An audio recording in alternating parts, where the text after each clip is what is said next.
So hello students, हम आ चुके हैं एक नए सवाल में जहाँ पे हम लोग दो ब्लॉक लेंगे, उसको स्प्रिंग से कनेक्ट कर देंगे। एक ब्लॉक होगी आपकी 3 kg की, दूसरी होगी 6 kg की। एक 2 मीटर पर सेकंड से और एक 1 मीटर पर सेकंड से अपोजिट डायरेक्शन में मोशन कर रहे हैं।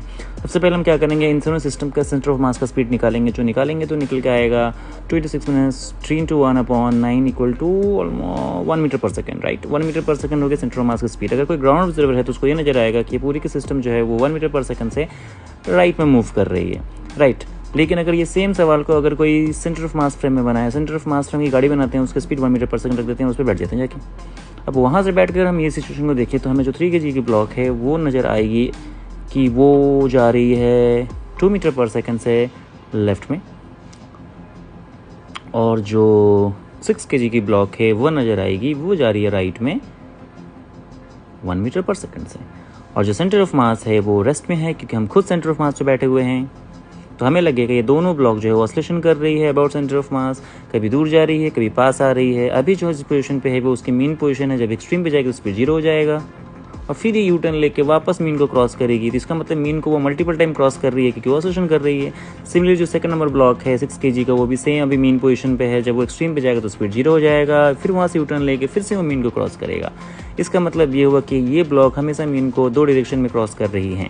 तो इसके हेल्प से हम चाहें तो ग्राउंड ऑब्जर्वर इसकी मैक्सिमम और मिनिमम स्पीड निकाल सकता है। Very simple. अब अगर मैं पहली वाली ब्लॉक को ले लेता हूँ, पहली वाली ब्लॉक अगर मैं ले लेता हूँ ग्राउंड ऑब्जर्वर के लिए, तो ग्राउंड ऑब्जर्वर के लिए क्या होगा, पहली वाली ब्लॉक जो है उसको ऐसा लग रहेगा कि जो ब्लॉक की स्पीड है जिसका रेंज है 0 से लेकर 2 मीटर पर second in centre of mass frame, वो ग्राउंड ऑब्जर्वर लगेगा उसको कि ये 2 मीटर पर सेकंड से जा रही है लेफ्ट में, और फिर यू टर्न लेके जब वो वापस आ रही है मीन पोजीशन में तो 2 मीटर पर सेकंड से राइट में जा रही है। तब वो एक समय वो सेंटर ऑफ मास के डायरेक्शन में जा रही है और एक बार सेंटर ऑफ मास के अपोजिट जा रही है। तो उस ग्राउंड ऑब्जर्वर के लिए उस ब्लॉक की जो मैक्सिमम स्पीड होगी वो होगी 2 प्लस सेंटर ऑफ मास का स्पीड मीन्स 3, और जो मिनिमम स्पीड होगी वो होगी 2 माइनस मीन्स -1, क्योंकि लेफ्ट में जा रही है। लेकिन उसकी स्पीड -1 मिनिमम नहीं हो सकती। क्यों? क्योंकि अगर वो लेफ्ट में जा रही है 2 से और सेंटर ऑफ मास राइट में जा रहा है, तो कोई एक सिचुएशन तो होगा जब 2 से जब वो 0 होगा स्पीड ऑफ ब्लॉक 3 kg, तो कभी ना कभी उसकी 1 मीटर पर सेकेंड और ये सेंटर ऑफ मास की 1 मीटर पर सेकेंड कैंसिल हो जाएगा और उसकी स्पीड 0 होगी। ठीक है, तो इसका मतलब जो ब्लॉक नंबर 1 है इसकी मिनिमम स्पीड -1 नहीं बल्कि 0 होनी चाहिए, और मैक्सिमम स्पीड क्या होगी 2 प्लस सेंटर ऑफ मास।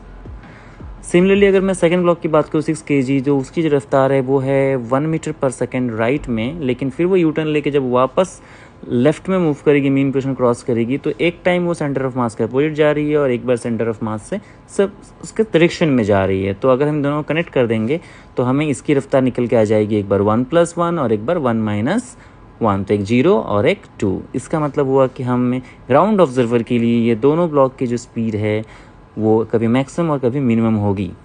ठीक है, थैंक यू सो मच।